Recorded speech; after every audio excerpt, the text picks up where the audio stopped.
Hello everyone, my self Aman Singh, second of MBBS student at KGM Lucknow.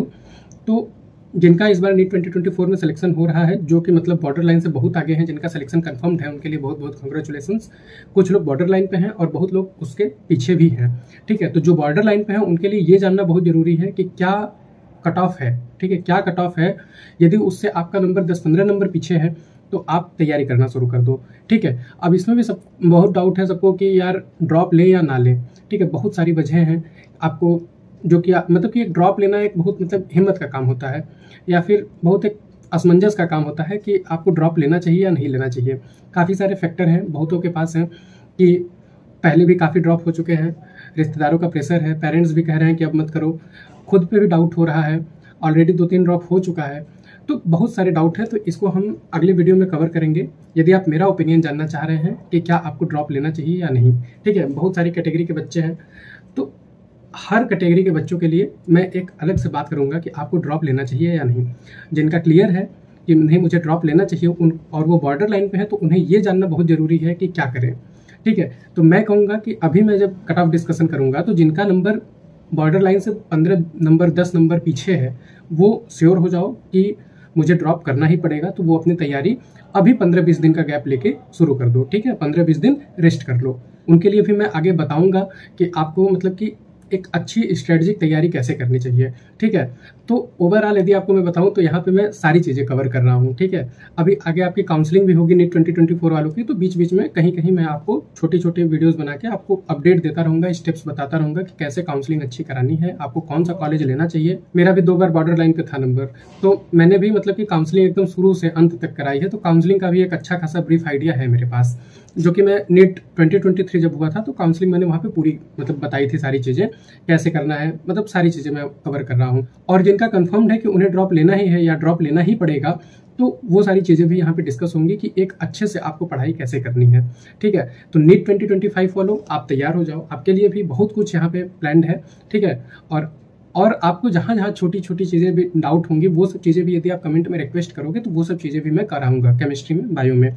ठीक है, तो आज का वीडियो यहीं से शुरू करते हैं कि कट ऑफ प्रेडिक्शन, मतलब कि कट ऑफ क्या हो सकता है आपका नीट 2024 में। ठीक है, तो देखो यार, कट ऑफ कैसे डिसाइड होता है, वही सब चीज़ें हैं।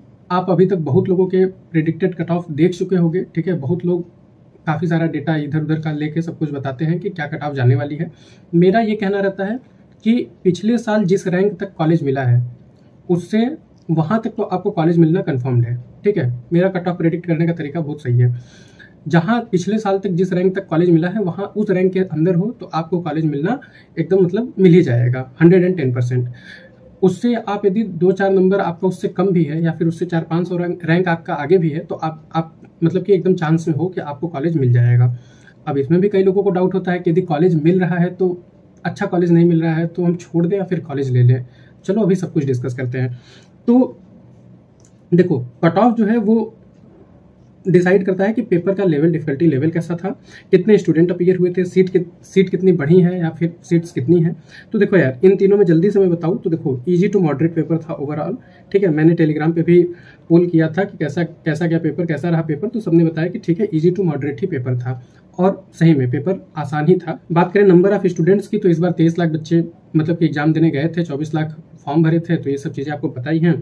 तो स्टूडेंट बढ़ने का कोई मतलब बहुत सिग्निफिकेंट डिफरेंस होता नहीं है इनसे। ठीक है, क्योंकि पढ़ने वाले वही आपके 1-2 लाख होते हैं। इसके बाद सीट्स आपकी देखो बढ़ी हैं, हर साल सीट्स बढ़ी रही हैं, तो सीट भी थोड़ी बहुत मतलब बढ़ी हैं, तो मतलब वो कट ऑफ को थोड़ा सा कम करेंगे। और बात करें इधर पेपर की, तो देखो फिजिक्स जो है थोड़ा सा ज़्यादा लेंदी आया था, और थोड़ा सा मैंने पहले भी बताया था जब पेपर एनालिसिस की थी, तो मैंने बताया था कि फिजिक्स थोड़ा सा देखो आपका कॉन्सेप्ट बेस्ड था। ठीक है, कैलकुलेशन सारे आसान थे, लेकिन हल्का मतलब जिनका कॉन्सेप्ट नहीं क्लियर है उनको फिजिक्स में दिक्कत हो सकती थी। उसके अलावा फिजिकल केमिस्ट्री भी इस समय मतलब कि अच्छा खासा दिया था, क्योंकि ज़्यादा से ज़्यादा इनऑर्गेनिक वगैरह ज़्यादा केमिस्ट्री में सिलेबस रिडक्शन हो चुका है, तो फिजिकल केमिस्ट्री से और ऑर्गेनिक केमिस्ट्री से क्वेश्चन ज़्यादा ही थे। ठीक है, इसके बाद बात करें मार्क्स वर्सेस रैंक की, तो देखो यार, पिछले साल जैसा नहीं रहेगा। पिछले साल जितने नंबर पे जितनी रैंक बनी थी एग्जैक्ट उतनी ही नहीं बनेंगी। ठीक है, क्योंकि पेपर आसान था और काफ़ी सारे फैक्टर्स को यदि मैं ध्यान में रखूं तो मतलब कि जितने नंबर पे जो रैंक, जैसे कि मान लो पिछले साल 600 पे 20,000 रैंक बनी थी, तो इस साल उससे ज़्यादा ही बनेगी। ठीक है, तो थोड़ा सा यहाँ पे दिक्कत आएगा। जैसे कि मैं यहाँ पे बताऊँ तो पिछले साल आपका 610 पे लास्ट आपको राउंड 4 में मिला था 2023 में, तो 23,500 रैंक बनी थी 610 पे। तो इस बार देखो यार 610 पे इससे ज़्यादा ही रैंक बनेगी, मतलब कि 24-24 हज़ार बन सकती है, 24-25 हज़ार के आसपास।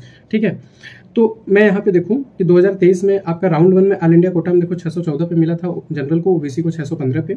राउंड 2 में ऑल इंडिया कोटा से जनरल को 612 पे, ओबीसी को 611 पे। राउंड 3 में जनरल को 610 पे, ओबीसी को 611 पे। और राउंड 4 की बात करूँ तो यहाँ पे आपका जो मतलब कि हिस्ट्री वैकेंसी राउंड होता है उसमें 610 पे जनरल को अलॉट हुआ था, 610 पे ओबीसी को भी अलॉट हुआ था, लगभग 23,500 के आसपास रैंक थी। ठीक है, तो ज़्यादा नहीं बताऊंगा यहाँ से, बस मैं यही बताऊंगा जल्दी से कि जो आपके जनरल हैं वो उनका नंबर यदि 615 से 20 के बीच में है तो वो सेफ है। ठीक है, उनको अंतिम राउंड तक कॉलेज मिल जाएगा। और जो ओबीसी में 612 से 615 तक है बच्चे, उनको कॉलेज मिल जाएगा। ठीक है, लास्ट राउंड तक। अब इसके बाद एक चीज़ मैं आपको यदि यहाँ पे बताऊंगा कि देखो, यदि आपको कॉलेज अलॉट होता है, ठीक है, यदि आपको कॉलेज अलॉट होता है तो आप इस चक्कर में बिल्कुल मत पड़ना कि मैं कॉलेज छोड़ूंगा। यहाँ पे भाई ये क्वेश्चन कि क्या मैं ड्रॉप कर दूँ, अगले साल मुझे अच्छा कॉलेज मिल जाएगा, या फिर मैं एडमिशन ले लूँ। तो मैं कहूँगा आप एडमिशन ले लेना। ठीक है, मैंने बहुतों को सजेस्ट किया है इस डाउट पे कि मैं कॉलेज ले लूँ या नहीं। तो यार कॉलेज यदि मिले तो ले लेना।